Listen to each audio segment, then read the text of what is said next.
MUDA ಕೇಸ್ಗೆ big twist. MUDA ಕೇಸ್ನ ಪ್ರಮುಖ ದೂರುದಾರ ಸ್ನೇಹಮಯಿ ಕೃಷ್ಣಗೆ ಆಮಿಷ ಒಡ್ಡುವ ಪ್ರಯತ್ನ ನಡೆದಿತ್ತ. ಆ ಆಡಿಯೋದಲ್ಲಿರುವುದು ಮುಡದ ಮಾಜಿ ಆಯುಕ್ತ ನಟೇಶ್ ಮಾತನಾಡಿರುವಂತಹ ಮಾತ. ಆ ಆಡಿಯೋ ಬಗ್ಗೆ ಸ್ನೇಹಮಯಿ ಕೃಷ್ಣ ಹೇಳಿದ್ದೇನು ತೋರಿಸ್ತೀವಿ ನೋಡಿ.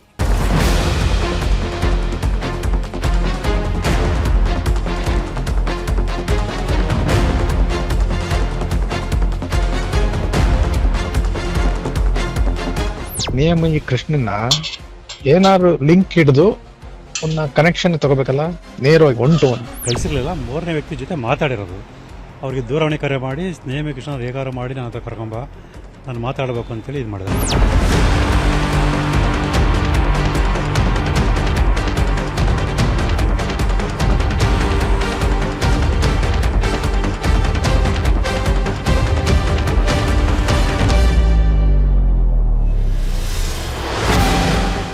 ಆರೋಪಿಗಳಿಗೆ ಚೆನ್ನಾಗಿ ಗೊತ್ತಿದೆ ನಾವು ಅಪರಾಧ ಕೃತ್ಯ ಮಾಡೋದು ನಿಜ.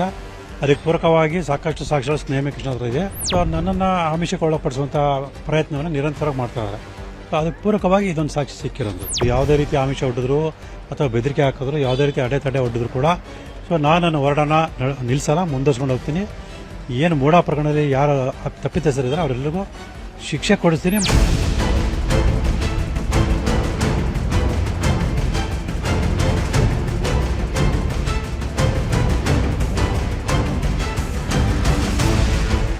ಮೂಡಾ ಕೇಸ್ಗೆ ಮೆಗಾ ಟ್ವಿಸ್ಟ್. ಮೂಡಾದಲ್ಲಿ ಹೊಚ್ಚ ಹೊಸ ತಿರುವು. ಆ ತಿರುವಿನಲ್ಲಿ ಸಿಕ್ಕಿದ್ದು ಗಂಭೀರ ಆರೋಪ. ಆ ಗಂಭೀರ ಆರೋಪ ಮೂಡಾ ಕೇಸನ್ನು ಮತ್ತೊಂದು ಲೆವೆಲ್ಗೆ ತಗೊಂಡು ಹೋಗಿದೆ. ಮೂಡಾ ಕೇಸಿನ ದೂರುದಾರ ಸ್ನೇಹಮಯಿ ಕೃಷ್ಣ ಮಾಡ್ತಿದ್ದ ಆರೋಪಗಳು ಮತ್ತೊಂದು ಲೆವೆಲ್ಗೆ ಹೋಗಿದೆ. ಯಾಕೆ ಗೊತ್ತಾ? ಸ್ನೇಹಮಯಿ ಕೃಷ್ಣ ಮತ್ತೆ ಸಿಡಿದಿದ್ದಾರೆ. ನಾನು ಮೂಡಾದಲ್ಲಿನ ಅಕ್ರಮದ ವಿರುದ್ಧ ದೂರು ಸಲ್ಲಿಸಿದ್ರೆ ನನಗೆ ಹಲವಾರು ಅಡ್ಡಿ ಆತಂಕಗಳು ಎದುರಾಗ್ತಿವೆ ಅಂತ ಗಂಭೀರ ಆರೋಪ ಮಾಡ್ತಾಗಿದ್ದಾರೆ ಸ್ನೇಹಮಯಿ ಕೃಷ್ಣ. ಇಷ್ಟೇ ಅಲ್ಲ, ನನ್ನ ವಿರುದ್ಧವೇ ಮಾಟ ಮಂತ್ರಗಳು ಜರುಗ್ತಾಗಿದ್ದಾವೆ, ನಂಗೆ ಆಮಿಷ ಒಡ್ಡು ಕೆಲಸಗಳು ಆಗ್ತಿವೆ ಅಂತ ಆರೋಪ ಮಾಡ್ತಾಗಿರೋ ಸ್ನೇಹಮಯಿ ಕೃಷ್ಣ ಹೊಸ ಬಾಂಬ್ ಒಂದನ್ನು ಸಿಡಿಸಿದ್ದಾರೆ. ಅದು audio bomb. Snehamayi audio bomb. MUDA ಕೇಸಿಗೆ ಬಿಗ್ ಟ್ವಿಸ್ಟ್.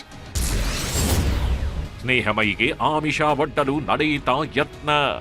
ಅದು ಆಡಿಯೋ ಬಾಂಬ್. ಮೂಡಾ ಕೇಸಿಗೆ ಟ್ವಿಸ್ಟ್ ನೀಡಿರೋ ಆಡಿಯೋ ಬಾಂಬ್ ಅದು. ಆ ಆಡಿಯೋವನ್ನು ಮೂಡಾ ದೂರುದಾರ ಸ್ನೇಹಮಯಿ ಕೃಷ್ಣ ರಿಲೀಸ್ ಮಾಡಿದ್ದಾರೆ. ಒಂದು ಬಾರಿ ಈ ಆಡಿಯೋವನ್ನು ಕೇಳಿ. ಇದೇ ಆಡಿಯೋದಲ್ಲಿ ನನಗೆ ಆಮಿಷ ಒಡ್ಡಿರೋದಕ್ಕೆ ಸಾಕ್ಷಿಯಾಗಿದೆ ಅಂತಿದ್ದಾರೆ ಯಾರೋ ಒಬ್ಬರು ಮೂಡಾ ಮಾಜಿ ಆಯುಕ್ತ ನಟೇಶ್ ಜೊತೆಗೆ ಮಾತಾಡಿದ್ದಾರೆ. ನಂಗೆ ಆಮಿಷ ಒಡ್ಡೋ ವಿಚಾರವಾಗಿ ನಟೇಶ್ ಈ ಆಡಿಯೋದಲ್ಲಿ ಮಾತಾಡಿದ್ದಾರೆ ಅಂತ ಹೇಳ್ತಾಗಿದ್ದಾರೆ. ಇಷ್ಟಕ್ಕೂ ಸ್ನೇಹಮಯಿ ರಿಲೀಸ್ ಮಾಡಿರೋ ಆ ಆಡಿಯೋದಲ್ಲಿ ಏನೇನಿದೆ ಗೊತ್ತಾ? ಒಂದು ಬಾರಿ ನೀವು ಕೇಳಿ. ಸ್ನೇಹಮಯಿ ಕೃಷ್ಣನ ಏನಾದ್ರು ಲಿಂಕ್ ಹಿಡಿದು ಒಂದು ಕನೆಕ್ಷನ್ ತಗೋಬೇಕಲ್ಲ, ನೇರವಾಗಿ ಒನ್ ಟು ಒನ್ ಕೇಳಿಸ್ಕೊಂಡ್ರಲ್ಲ, ಕಿಲ್ದಿ ಯಾರೋ ಒಬ್ಬರು. ಆ ಆಡಿಯೋದಲ್ದಿರೋದು ಇಷ್ಟೇ. ಸ್ನೇಹಮಯಿ ಕೃಷ್ಣನನ್ನ ಏನಾದ್ರೂ ಲಿಂಕ್ ಹಿಡಿದು ಕನೆಕ್ಷನ್ ತಗೋಬೇಕಲ್ಲ, ನೇರವಾಗಿ 1 to 1 ಅಂತಷ್ಟೇ ಒಬ್ಬರು ಮಾತಾಡಿದ್ದಾರೆ. ಅವರು ಯಾರ ಜೊತೆ ಮಾತಾಡಿದ್ರೋ ಗೊತ್ತಿಲ್ಲ. ಆದ್ರೆ ಮಾತಾಡಿರೋ ವ್ಯಕ್ತಿ ಬೇರಾರೂ ಅಲ್ಲ, ಅವರು ಮೂಡಾದ ಮಾಜಿ ಆಯುಕ್ತ ನಟೇಶ್ ಅಂತಿದ್ದಾರೆ ಸ್ನೇಹಮಯಿ ಕೃಷ್ಣ. ಈ ಆಡಿಯೋದಲ್ಲಿ ನಟೇಶ್ ಅವರೇ ಮಾತಾಡಿದ್ದಾರೆ. ನನಗೆ ಆಮಿಷ ಒಡ್ಡೋದಕ್ಕೆ ಬೇರೊಬ್ಬರೊಂದಿಗೆ ಚರ್ಚೆ ಮಾಡಿದ್ದಾರೆ ಅಂತ ಹರಿಹಾಯ್ದಿದ್ದಾರೆ. ಮೂರನೇ ವ್ಯಕ್ತಿ ಕಳಿಸಿರ್ಲಿಲ್ಲ. ಮೂರನೇ ವ್ಯಕ್ತಿ ಜೊತೆ ಮಾತಾಡಿರೋದು. ಅವ್ರಿಗೆ ದೂರವಾಣಿ ಕರೆ ಮಾಡಿ ಸ್ನೇಹಮಯಿ ಕೃಷ್ಣ ಹೇಗಾರು ಮಾಡಿ ನನ್ನ ಹತ್ರ ಕರ್ಕೊಂಬ, ನಾನು ಮಾತಾಡಬೇಕು ಅಂತೇಳಿ ಇದು ಮಾಡಿದ್ದಾರೆ. ಆದರೆ ಅವರ ಮಾತುಗಳನ್ನ ಕೇಳಿದಾಗ ಸೊ ನನ್ನನ್ನು ಅವರು ತಮ್ಮ ಬಳಿ ಕರೆಸ್ಕೊಂಡು ಸೊ ನನಗೆ ಹಣದ ಆಮಿಷ ಒಡ್ಡಿ ಈ ಪ್ರಕರಣದ ಹಿಂದೆ ಸೇರುವಂಥ ಒಂದು ಸಂಚನ್ನು ರೂಪಿಸಿ ಒಂದು ಪ್ರಯತ್ನ ಪಟ್ಟರು ಸ್ಪಷ್ಟ ಕಂಡು ಬರ್ತದೆ. ಜನಪ್ರತಿನಿಧಿಗಳ ಕೋರ್ಟ್ಗೆ ದೂರು ಸಲ್ಲಿಸಿದ ಸ್ನೇಹಮಯಿ.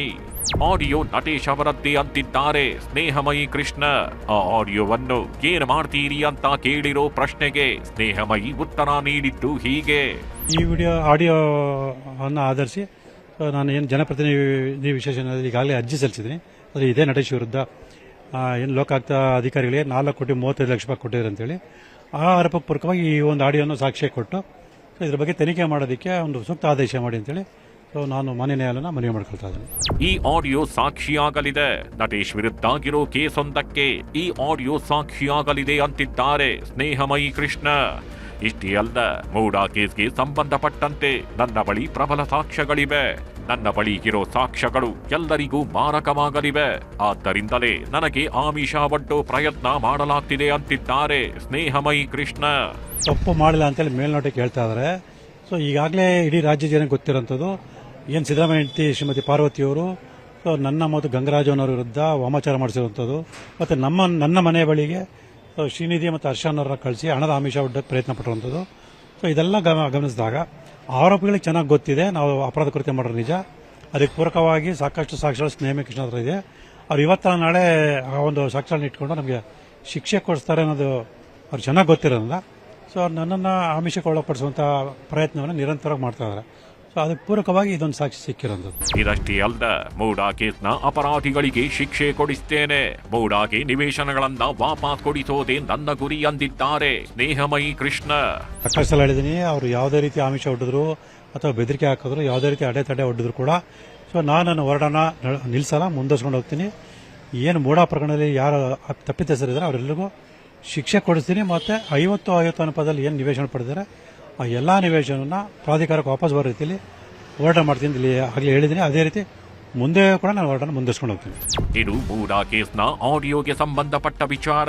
ಇದರ ಜೊತೆಗೆ ಮೂಡಾ ಮಾಜಿ ಆಯುಕ್ತ ನಟೇಶ್ಗೆ ಮುಂಬಡ್ತಿ ವಿಚಾರದಲ್ಲೂ ಗಂಭೀರ ಆರೋಪ ಮಾಡಿದ್ದಾರೆ ಸ್ನೇಹಮಯಿ ಕೃಷ್ಣ. ಅವರ ಆರೋಪವೇನು ಇಲ್ಲಿದೆ ನೋಡಿ. ಕೋಟ್ಯಂತರ ಹಣ ನೀಡಿ ನಟೇಶ್ ಮುಂಬಡ್ತಿ ಪಡೆದಿದ್ದಾರೆ. ಇದಕ್ಕೆ ಬೇಕಾದ ದಾಖಲೆಗಳು ನನ್ನ ಬಳಿ ಇವೆ. ಸರ್ಕಾರದ ಮುಖ್ಯ ಕಾರ್ಯದರ್ಶಿಗೆ ಹಣ ಸಂದಾಯವಾಗಿದೆ. ಶಾಲಿನಿ ರಜನೀಶ್ಗೆ ನಟೇಶ್ ಹಣ ಸಂದಾಯ ಮಾಡಿದ್ದಾರೆ. ಎಲ್ಲಾ ಸಾಕ್ಷ್ಯಗಳನ್ನು ಕೋರ್ಟ್ಗೆ ಸಲ್ಲಿಸುತ್ತೇನೆ ಎಂದಿದ್ದಾರೆ. ಎಸ್, ನಟೇಶ್ ವಿರುದ್ಧ ಇದು ಗಂಭೀರ ಆರೋಪ. ಸರ್ಕಾರದ ಮುಖ್ಯ ಕಾರ್ಯದರ್ಶಿ ಶಾಲಿನಿ ರಜನೀಶ್ಗೆ ನಟೇಶ್ ಹಣ ನೀಡಿರೋದಕ್ಕೆ ಸಾಕ್ಷ್ಯ ತನ್ನ ಬಳಿಗಿದೆ ಅಂತ ಹೇಳ್ಕೋತಾಗಿದ್ದಾರೆ ಸ್ನೇಹಮಯಿ ಕೃಷ್ಣ. ಯಾವಾಗ ಕೋರ್ಟ್ಗೆ ಈ ಸಾಕ್ಷ್ಯಗಳನ್ನು ಸಲ್ಲಿಸಲಾಗುತ್ತೆ ಅನ್ನೋದು ನಿಗೂಢವಾಗಿದೆ. ಇದರ ಜೊತೆಗೆ ಸೋಷಿಯಲ್ ಮೀಡಿಯಾದಲ್ಲಿ ಪೋಸ್ಟ್ ಮಾಡಿರೋ ಅವರು ನನ್ನನ್ನು ಕೇಸ್ನಿಂದ ಹೊರಬರಲು ಆಮಿಷ ಒಡ್ಡೋ ಪ್ರಯತ್ನಗಳು ನಡೆಯುತ್ತಾಗಿದ್ದು ಯಾವುದೇ ಕಾರಣಕ್ಕೂ ಹಿಂದೆ ಸರಿಯಲ್ಲ ಅಂತ ಹೇಳಿಕೊಂಡಿದ್ದಾರೆ. ಈ ಹಿಂದೆ ಕೂಡ ಮೂಡಾ ಕೇಸ್ ಹಿಂತೆಗೆದುಕೊಳ್ಳಲು ಆಮಿಷ ಒಡ್ಡಿದ್ದಾರೆ ಅಂತ ದೂರುದಾರ ಸ್ನೇಹಮಯಿ ಕೃಷ್ಣ ಆರೋಪ ಮಾಡಿದ್ರು. ಶ್ರೀನಿಧಿ ಹರ್ಷ ಎನ್ನುವ ವ್ಯಕ್ತಿಯ ಮೂಲಕ ನನಗೆ ಆಮಿಷ ಒಡ್ಡಲಾಯಿತು. ಮೂಡಾ ಕೇಸ್ನಲ್ಲಿ ಸಿದ್ದರಾಮಯ್ಯ ಪತ್ನಿ ಪಾರ್ವತಿ ಪಾತ್ರ ಇಲ್ವೇ ಇಲ್ಲ. ಅವರು ತುಂಬಾ ನೊಂದಿದ್ದಾರೆ. ಸರಿಯಾಗಿ ಊಟ ನಿದ್ರೆ ಮಾಡ್ತಿಲ್ಲ. ದಯಮಾಡಿ ಸಹಕಾರ ನೀಡಿ, ನಿಮಗೆ ಎಷ್ಟು ಕೋಟಿ ಬೇಕಾದ್ರೂ ಕೊಡ್ತೇವೆ ಎಂದು ಆಮಿಷ ಒಡ್ಡಿದ್ರು. ಆದ್ರೆ ನಾನು ಹೋರಾಟ ನಿಲ್ಲಿಸೋದಿಲ್ಲ, ದಯಮಾಡಿ ಹೋಗಿ ಅಂತ ಹೇಳಿದ್ದೆ.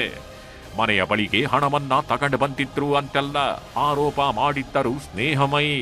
ಈಗಲೂ ಅಂಥದ್ದೇ ಆರೋಪ ಮಾಡ್ತಿದ್ದು. ಆಡಿಯೋವನ್ನು ಸ್ನೇಹಮಯಿ ಯಾವಾಗ ಕೋರ್ಟ್ಗೆ ಸಲ್ಲಿಸ್ತಾರೆ ಕಾದು ನೋಡಬೇಕಿದೆ.